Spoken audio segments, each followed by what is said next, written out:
Good morning, good afternoon, good evening, and welcome to the Jerusalem Center for Security and Foreign Affairs War Room Update. We are on the 7th of October. This is obviously a monumental day in Israel's history. It started a year ago with the flood of terrorists invading Israel. Some 6,000 terrorists overall in the different waves, 3,800 estimated Hamas terrorists, followed by 2,000 plus Gazans that invaded Israel, murdered, raped, pillaged, burned people alive, tortured people. And that started the war that has continued on ever since. In Gaza, there has been massive destruction to destroy that terrorist infrastructure, a underground really fighting system that was bigger than the London Underground, than the subway in New York, that had spent years in the making. Hamas had taken all of the international donations that had flown in from all over throughout the years, and instead of building upwards hotels and industry, they'd built downwards for terror. They'd been supported by their Iranian masters and by really all of the other Iranian proxies around us all the time that had been building that ring of fire. That war has continued on, as I said. It went not only to Gaza, it went the day after. It really expanded to Lebanon with Hezbollah joining the attack on Israel. It expanded to our southwest, to the southeast, to the Houthis and Yemen attacking us. On the 14th of April, Iran, for the first time, shot missiles directly at Israel, 330 odd missiles. And then just a few days ago, since our last chapter of the War Room, another 180 to 200 ballistic missiles were fired directly from Iran at Israel. This is really a summing up of what we've seen over the last year. And for that, I'm joined today by two special guests, by the president of the JCFA, Dr. Diker, and one of our senior fellows, and Brigadier General Yossi Kuperwasser in the reserves, Yossi Kuperwasser, to give us a little bit of an idea of what have we seen over the last year. What can we? What are the lessons that we've learned really from what we've seen? How did we get to that first point where Hamas attacks Israel with no warning and is able to carry out such a substantial massacre? And where have we gone since then? Yossi, give us a little bit of an introduction as to how did we get to this situation, and really what does it say about our intelligence gathering capabilities, if anything? Well, we have very good capabilities of collecting intelligence, but we have limited capabilities, as we've seen on October 7th, in analyzing and understanding it. And there are two kinds of intelligence that have been exposed throughout this year. On the one hand, the problematic early warning intelligence that we had before the October 7th and the poor capability of understanding the strategic setting in which Hamas was living.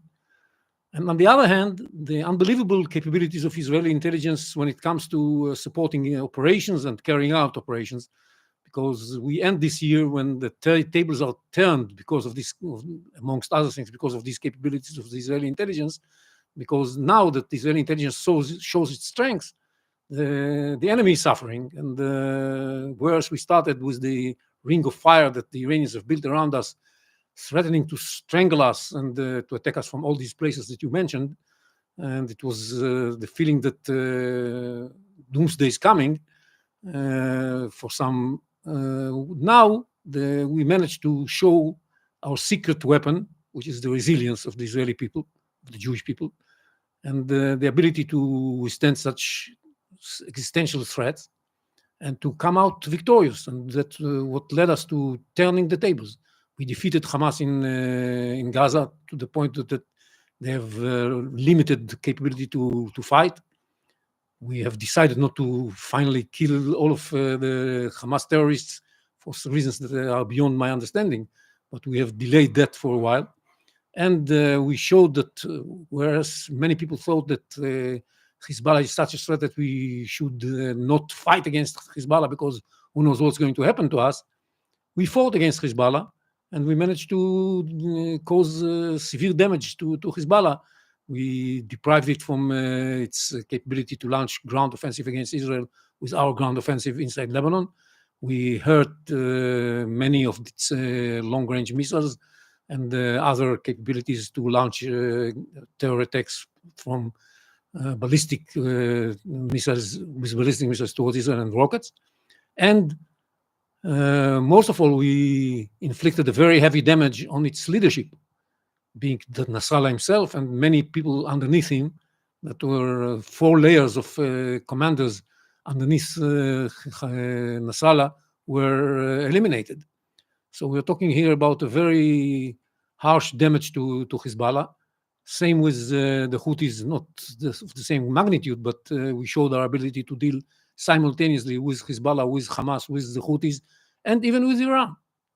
And the main question now is that whether this ring of fire that is coordinated by the head of the snake in Iran is going to be able to withstand the Israeli rage in the coming month. That's where we stand, and the Iranian regime is now worried that something bad might happen to it.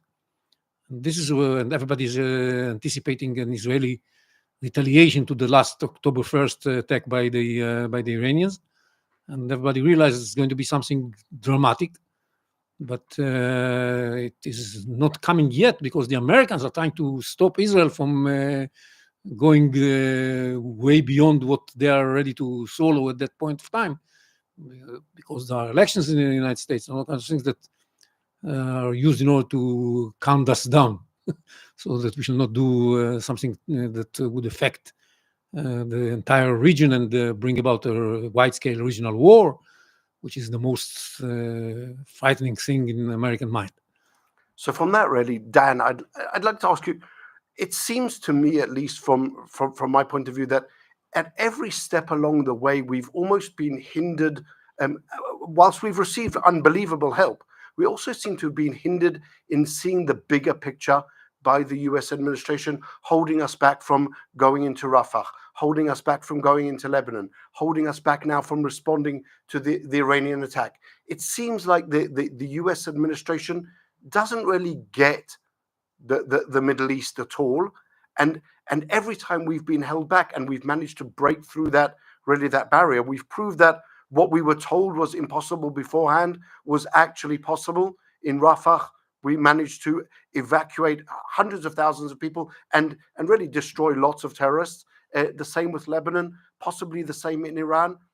How do you explain really that difference of approach to seeing who the enemy is and how they think? Very important question, Maurice. And in fact, it leads us to a larger issue, a moment of moral clarity on October the 7th.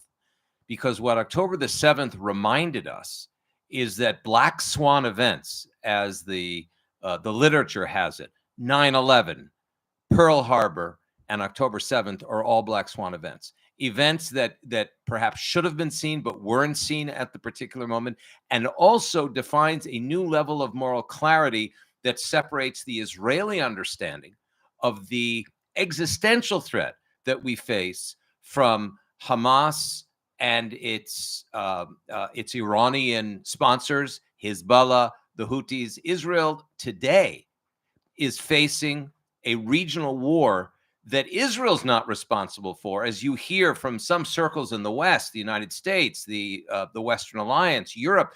But in fact, the Islamic Republic of Iran prosecuted a regional war beginning with the Islamic Revolution in 1979 and then Hezbollah's entrenchment in southern Lebanon in 1982. That began the regional war. Let's remember, for every American, the way that Iran began this regional war, as Cooper was deeply in the intelligence apparatus at that time, the year was 1979, 53 American hostages held for 444 days in the dungeons of Tehran until the Reagan administration came into power. And subsequently, they've murdered hundreds of Americans in Lebanon and in other places across the Middle East. 21 servicemen in one attack. Correct, in 1983. And they've assassinated other Americans as well, both officials and private citizens. So what happened on October 7th was merely a continuation of the promise that Grand Ayatollah Khomeini made, and he who continued Khomeini is Ali Khamenei, who is currently the 86-year-old what they call Viat Faqih, the jurisprudent of the ultimate decider in Iran. This is a continuation of that war that began in 1979. It is not as many in the West would have it, a continuation of what is mistakenly understood to be the Palestinian-Israeli conflict. That Palestinian-Israeli conflict, which Israel desperately tried to solve through so many different offers for peace, beginning with the Oslo Accords, 1993, 1995, we have found that what we are facing today, and this goes to what General Kuperwasser is saying, there is a new moment of clarity for Israel that we realize we're facing jihad. We're facing a holy war that was driven by Iran. We're not facing a political or territorial crisis. And that moral clarity must be conveyed to our dear friends in the United States, many of whom believe that if we were just prepared to withdraw enough territory to what would become indefensible borders, then Iran would stop shooting missiles and drones, and Hezbollah would stop shooting missiles, and the Hamas would stop fighting us. We are facing a religious war from the point of view of our enemies, and we have to prepare ourselves accordingly for what is a very difficult moment and will continue to be a very challenging time to come. It seemed, Yossi, when the October 7 massacre started, we'd been through a period of quite a great amount of hope in the area. There were extensive discussions about Saudi Arabia possibly joining into the Abraham Accords, normalization, creating really that band of the axis of good against the axis of evil from the Arabian Sea all the way through to the Atlantic. And it seems that was one of the goals of Iran and Hamas, really riding on that wave to undermine that effort.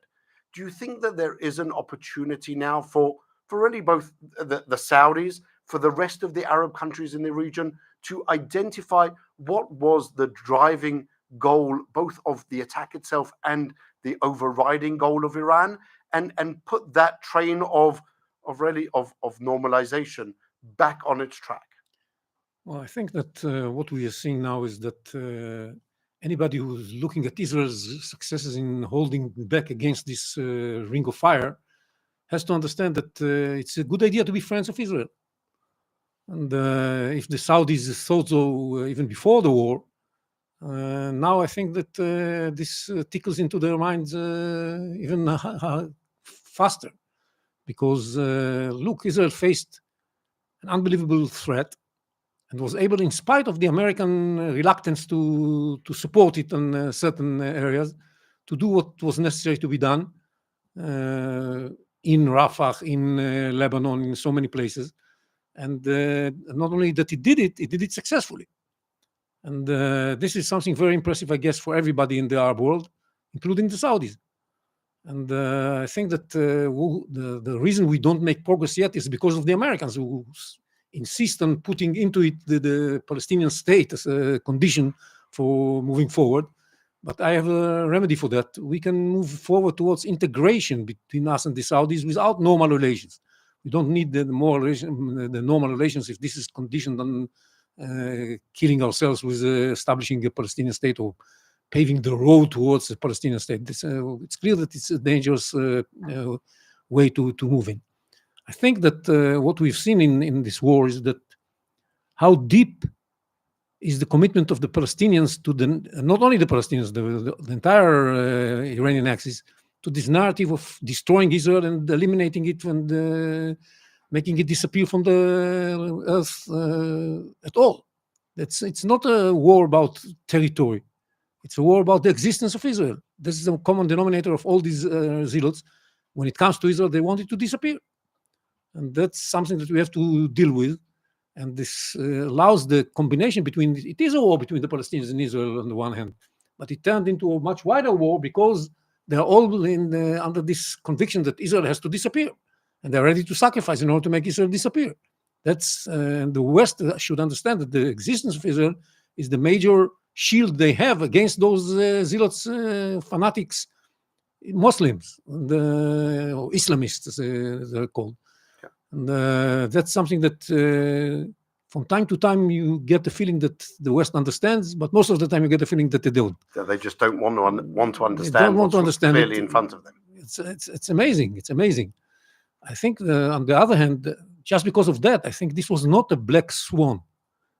You could have known that this is coming. Actually, the Jerusalem Center for Security and Foreign Affairs just published a book by Yoni Halevi that explains that you could have known that this is coming. And I didn't write a book like that after the war. I wrote this book before the war. 4 months before the war, I wrote a book saying that this is coming and that we should change our policy towards Gaza and go on the offensive.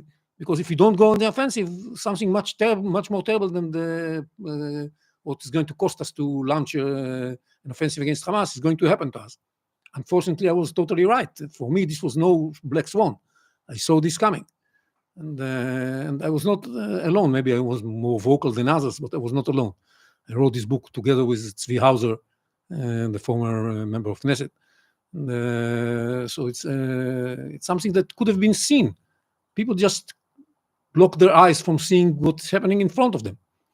And if you remember, I also wrote on the 21st of September an article entitled "The 23-24 Gaza War."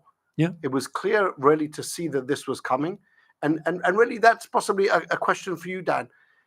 The intentions of our enemies have never been hidden. Hamas has in its charter the destruction of Israel. The PLO has in its charter the destruction of Israel. Hezbollah says that it wants to destroy Israel. The Ayatollah, through the generations, have said they're looking to destroy Israel. How is it that that possibly the West has been able to really blinker, almost blind itself to what these people are saying? Their goal is to destroy Israel. But let me add something to this question to that. It's not only to destroy Israel. They'll shout in every ceremony, "Death to America." And in fact, they yelled death to America before they yelled death to Israel in 1979. It doesn't matter the great the order, Satan but and the little Satan. But how is it that the West is so blind to that and refuses to see what's clearly in front of their eyes? How can you see that Iran is pushing forward and will eventually, if there's not a tremendous interruption to their plans, be able to achieve nuclear capabilities? And appeasing them just doesn't work. You know, Maurice, back in 2007, 2008, Jerusalem Center for Security and Foreign Affairs, then called JCPA, published a book together with General Kuperwasser. This is before your time, and others, General Farkash, General Ya'alon, who was our chief of staff at the time, or just before that, wrote a book called Iran's Race for Regional Supremacy. And in that book, which people can get a hold of at jcpa.org for free, it's there digitally, we forecast there exactly what we're facing today. So for some people, it was clear, like General Kuperwasser, but unfortunately, not enough people in Israel saw it coming. There is a term I remember in an article by General Kuperwasser called willful blindness, which he wrote with Dr. Joel Fishman, regarding the malign influence, the dangers of the so-called Oslo period, the Oslo Peace Accords, 93, 95, and then sort of died off after 2001 in the Intifada. But the Israelis here in Israel, we in Israel, were also willfully blind to what was really happening in the name of peace and normalization with Arafat and the Palestinian Authority, the PLO. That began to pave the pathway to the atrocities on October 7th, because while Arafat was pursuing jihad, which he said publicly just months after the signing at the White House of the Oslo exchange of letters, we were mesmerized by or some of us were, by the possibilities that a peace agreement with the PLO, the jihadist PLO, by their own declarations had made. And you're very right, Maurice, and so is General Kuperwasser. The Hamas have never hidden their intentions. We just didn't know perhaps their capabilities. But we were warned about them in 2014 when the boys in Gush Etzion were murdered, and that we ended up discovering the tunnels in Gaza, and then the declarations of Sinwar, the subsequent three wars 18, 16, 18, and 21, the guardians of the walls. So there is no reason that we should not have known exactly what was coming down the pike. Apropos your great work in just a month before the atrocity. So the West begins with Israel, but I think this is where the moral clarity is very important at this particular moment. Israel has learned a lesson. It is a bloody lesson. It's a painful lesson. But the polling that we did just here this past week at the JCFA shows that the vast majority of Israelis today do not favor. They oppose a Palestinian terror state in the heart of Judea and Samaria, would not allow Israel to have defensible borders.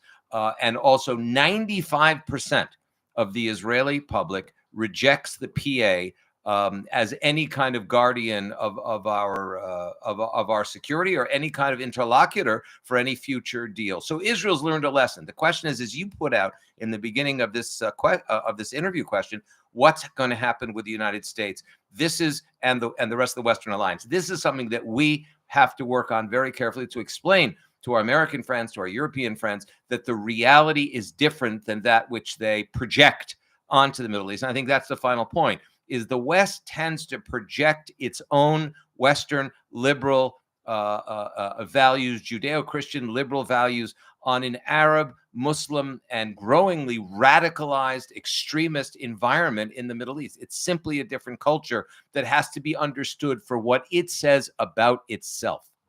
It seems, Yossi, that once Israel actually removes its willful blindness and sets out to a goal of actually standing up to and confronting our enemies, we have the tactical capabilities and the strategic know-how to really get to and achieve our goals, whether it's on the ground, focusing first on Gaza and destroying Hamas's capabilities before looking to the north and expanding really our operations and our defenses to the north, and now possibly looking towards Iran.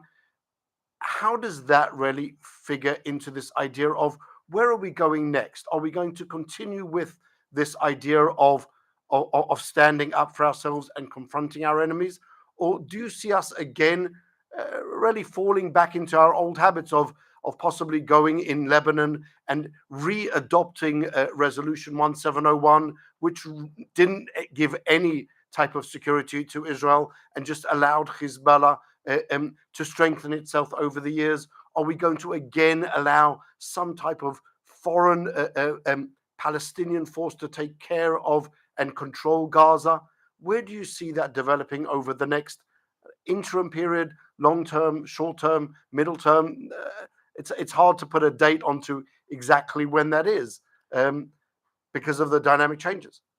Well, it's very difficult to say because we are showing an unbelievable tactical and operational capability.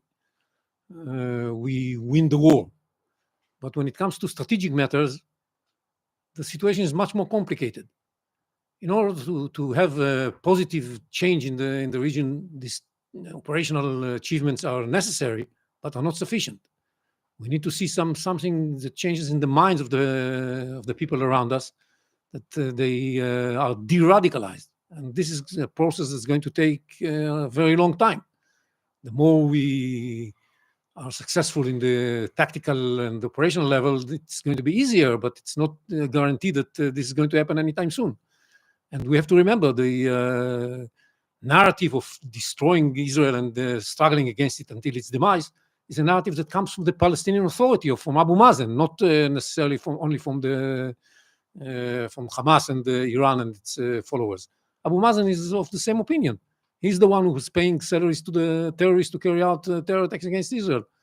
It's the Palestinian Authority that everybody in the West looks at as the big hope. There's no hope in the Palestinian Authority. That's one thing. We have to understand, in order to see a change, we need de-radicalization and we need a change in the regime in Iran. And this is beyond what we can do by ourselves. This is something for the Iranian people to do. If they want to have better life, because they are suffering under this oppressing regime not less than we do. And it's their fate, and they have to do something in order to get rid of this regime. As long as this regime is there with this view of the world, it's going to continue to be a source of danger for everybody in the Middle East and beyond. and I mean beyond, because in my mind, one of the repercussions of this war can be that the Iranians were going to break out for a nuclear arsenal. They are very close to having the capability to have it within a very short period of time. And I'm very worried about that. If we don't do something together with the Americans about this threat, it might be too late. We have to be hurrying up to deal with this matter. And that if we do all of that, if all that happens, then I have a very positive forecast for the Middle East and for Israel and for normalization between us and the Saudis, and a lot of good things can happen. But at the same time, we can be a little bit too late, and the Iranians are going to have this nuclear weapon, and this entire situation is going to change to the worse. And of course, much of the things that we have accomplished already by our military capabilities is very impressive. But there is also one other thing that we can try to reach through military means, but it's very difficult to do it only with military means, and this is the release of the hostages. This is another nuclear power that Hamas has in its hands, the hostages, and it's making all the war much more complicated and dangerous. And it's a very complicated situation. I'm basically an optimistic person, but being in intelligence, I always have to look at the dangerous option. And the dangerous option is there, and we have to be on alert. What happened to us before the war, that we underestimated the dangerous option.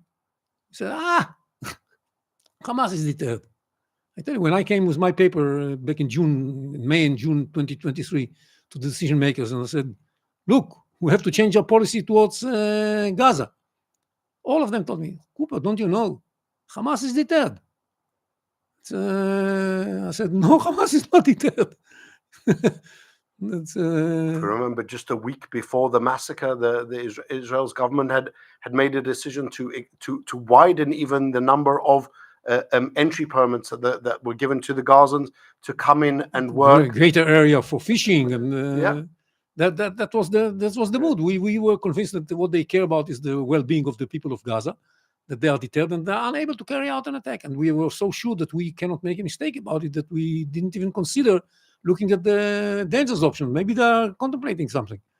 It's didn't occur to anybody. Unbelievable. One of the most important issues that has to be discussed right here is this issue of what they call in Hebrew toda'ah, or psychological warfare, or perception warfare.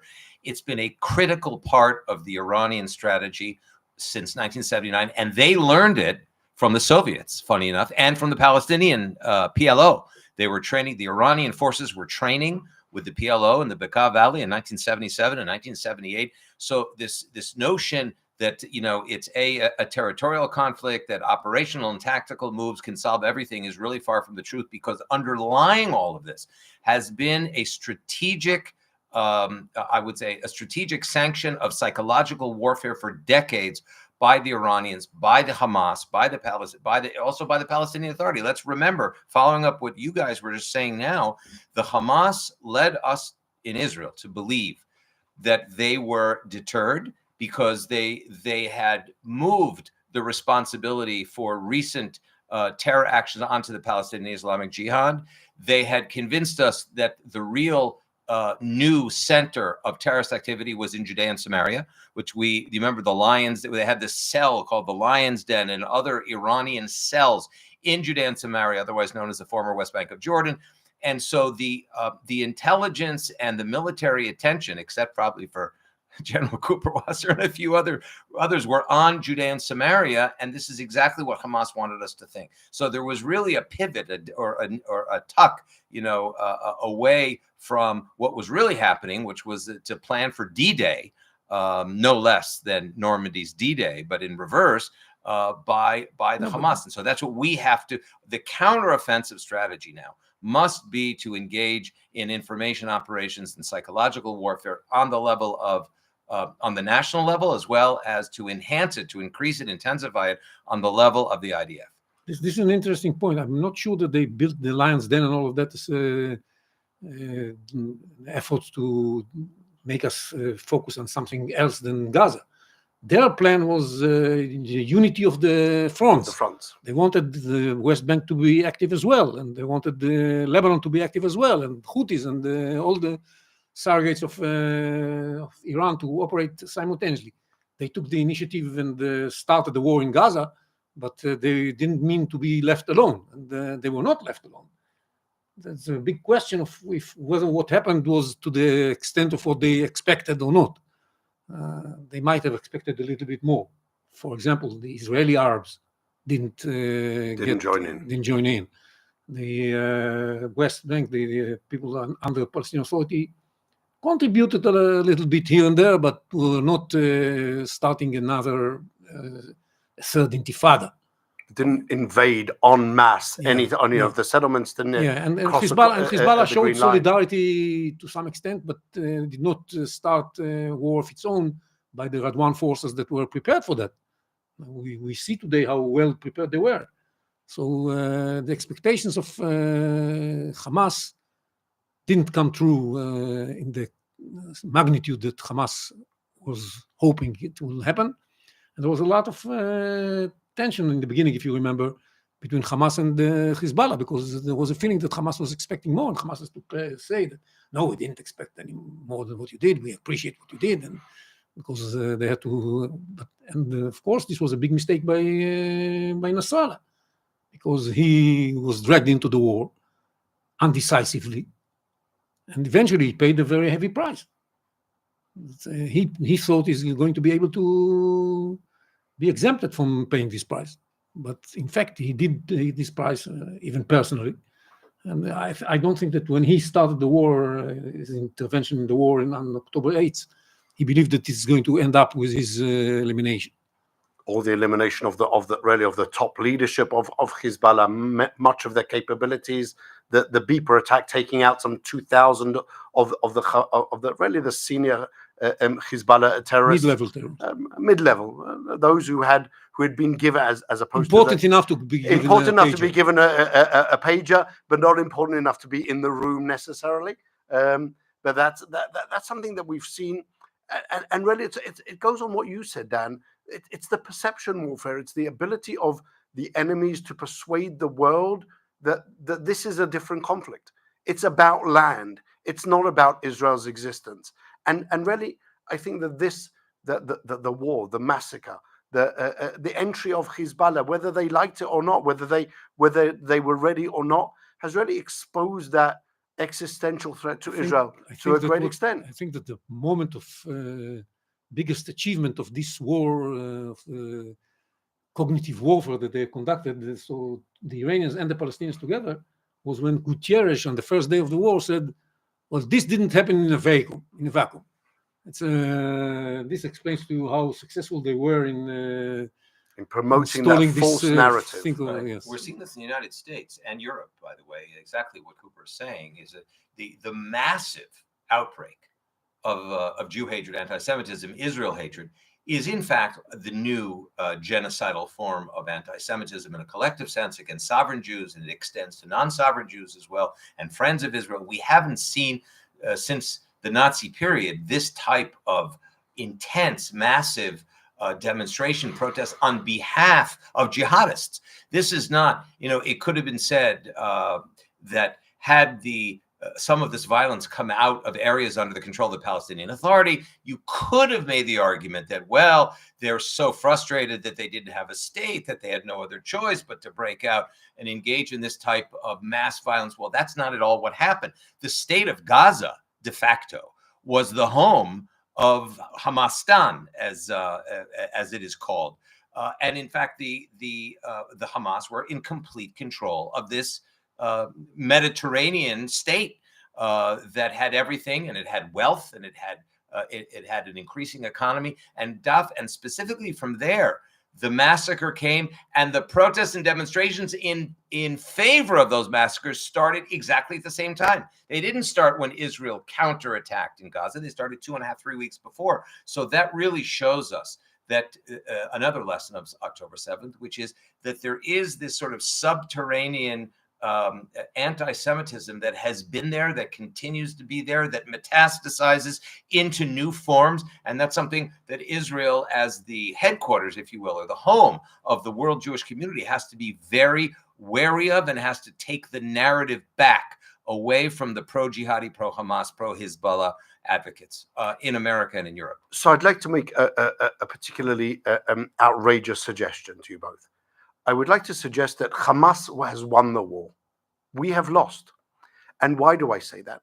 Not because of their tactical achievements on the ground, but rather because as a result of the October 7 massacre, the UN, the European countries, the US to a certain extent, are really digging themselves in further and further and further to this idea of there is no other solution except for creating a two-state solution. And that really is, I think, probably the greatest prize that could ever have been given to Yahya Sinwar, to Hamas. But they were convinced of that well before the war, and they didn't. Our failure is to make them understand that the war means that this is wrong. We didn't manage to do that yet. But the fact that they think this way is not an achievement for Hamas, because they thought this way anyway before the war. That, but you would think that after this type of massacre, which exposes really that it's not, that we didn't it's not a war about land. We didn't manage to convince them that this war shows them that this is at least premature, if not inconceivable. Some at least 300 years premature, possibly. Yes. We need this deradicalization. I think the lesson we have is that we got to have the West on our side closer, more ready to get involved in this war. They support us from afar. They let us fight the war and be successful in defending ourselves to a certain extent, but they don't want us really to bring about a real change in the Middle East. And because they still are caught in those old beliefs and in old manners of, we think that we can use the opportunity given to us by this new situation in order to shape a new situation, a new order. They are not really that interested in a new order. It's the old order with Iran threatening everybody and feeling stable and prosperous is a good order for them. It's don't make any waves. It's we see again and again the Western policies. Let us not end up in a regional war. We also don't want a regional war, but we think that the way to avoid the regional war is showing force. And by destroying these enemies, the axis of evil. Yeah. Look, there has been a regional war that Iran has prosecuted for decades. The American people that intuitively support Israel by great majority, but the American government needs to understand that they have been targeted now for 45 years by the Iranian regime, and that the Iranians have penetrated the U.S. government. The Iranians have tried to assassinate former senior government officials, whether it's former Secretary of State Pompeo, whether it's former National Security Advisor and UN Ambassador John Bolton. They nearly murdered Salman Rushdie in the borders of the United States. They have made 16 assassination attempts in the UK, in London alone, in the last year and a half. Not to mention the fact that the Iranians have completely penetrated Latin America. They're sitting on the back door of the United States. They're working with the Mexican drug cartels. They're working in the tri-border area down where they have a massive Palestinian population and massive support for the Hezbollah now near Paraguay, Uruguay, and Argentina. This is simply an international war that the Iranian regime is prosecuting, and the American people, the United States of America, is number one on the target list. Israel is the obstacle for Iran's original and ongoing target, the United States of America. That message must be conveyed in a realistic, operative way to the United States, so that they don't keep saying, well, if you could only solve the political conflict between Israel and the Palestinians, then a lot of this would go away, and don't bother us with the details. So Dan and Yossi, we're coming to the end of the program, but we can't really talk about October 7 without following up on something that you mentioned before, Yossi. We have still 101 hostages being held in Gaza by Hamas, by Sinwar. That really is Sinwar's nuclear bomb against Israel. It seems to be a conundrum that we don't know how to solve. we aren't capable of getting to any type of really negotiated solution to that problem, and only by using military force also doesn't seem to be able to provide that goal that we need to achieve. How do we get over that obstacle? How do we bring home our hostages, those who are alive, those who are no longer alive? Just today, there was a news that another one of the hostages that we believed was alive until today has actually been killed in Gaza. How do we solve that problem? He was killed on the 7th of October, as far as I Yeah. No, I think that, first of all, it's a very problematic issue. It's not easy to be solved. We were showing readiness to accept all kinds of deals, but Sinwar is not interested, because why would he give up his nuclear weapon? Insurance policy. It's a safety net, and he's not going to be willing to give it up.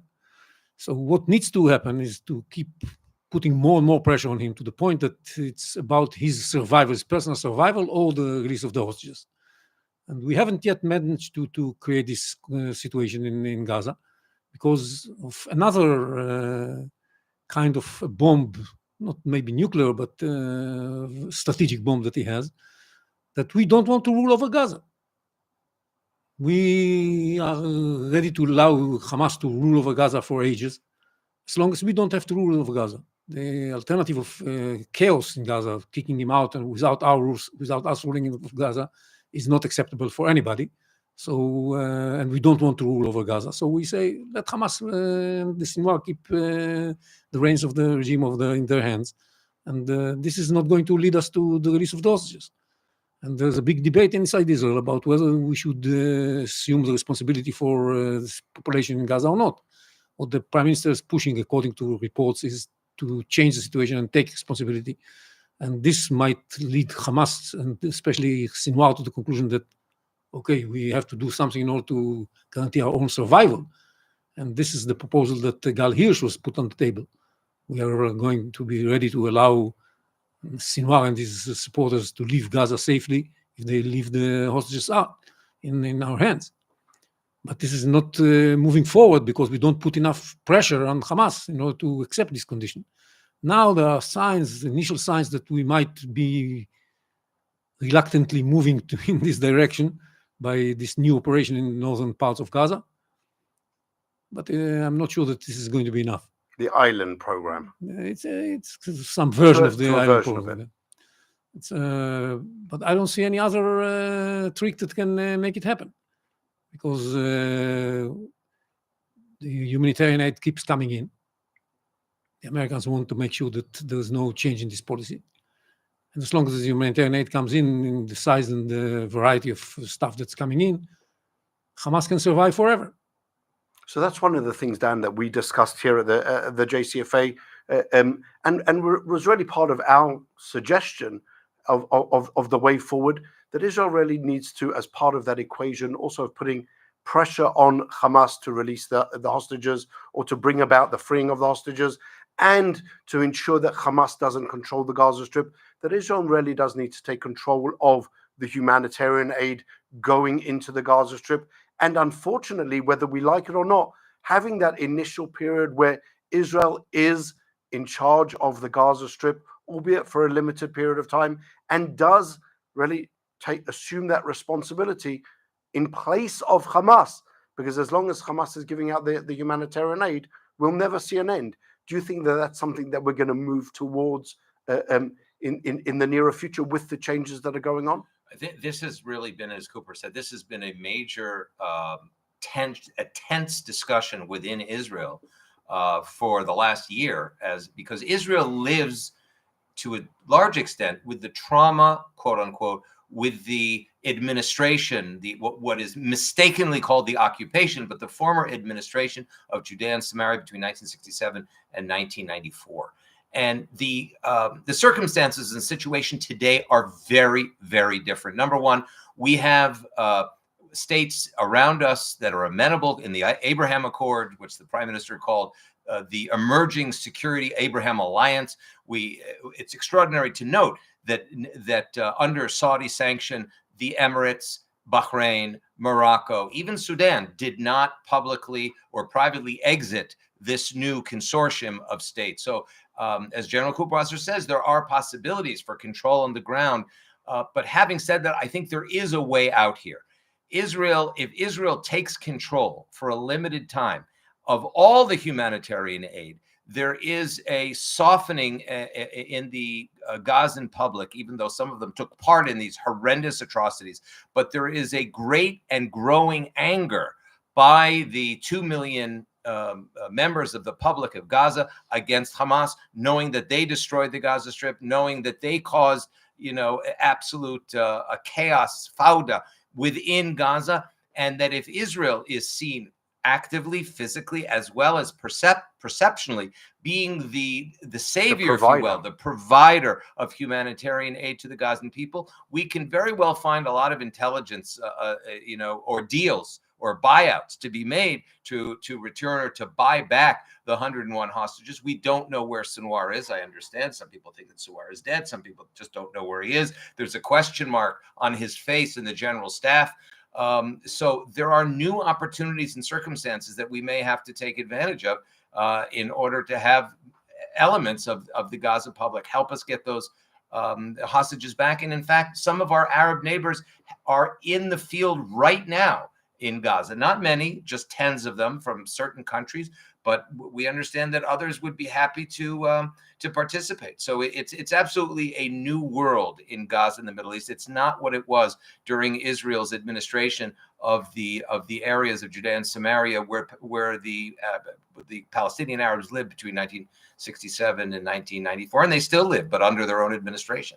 So, as a conclusion to this chapter, as you know, Yossi, I like to finish the programs on a positive note. Are we able to bring about that new Middle East, but not the same new Middle East that Shimon Peres was talking about, but a new Middle East where we see really that alliance of really the moderate countries looking out for their own best interests and the best interests of their populations, rather than constantly fighting this axis of evil and allowing it to continue on? Is that something that you see that we can make that change as a direct result of the October 7 massacre? Well, definitely the Middle East is changing. We are already in the new Middle East. So many things that didn't happen before happened already. That's a totally new Middle East. And I'm optimistic on that issue of whether we can make it a better Middle East. We can. As I said, there are all kinds of conditions that have to materialize before it really happens. But they are not impossible to happen. And I hope that they are going to happen. Much depends on our wisdom.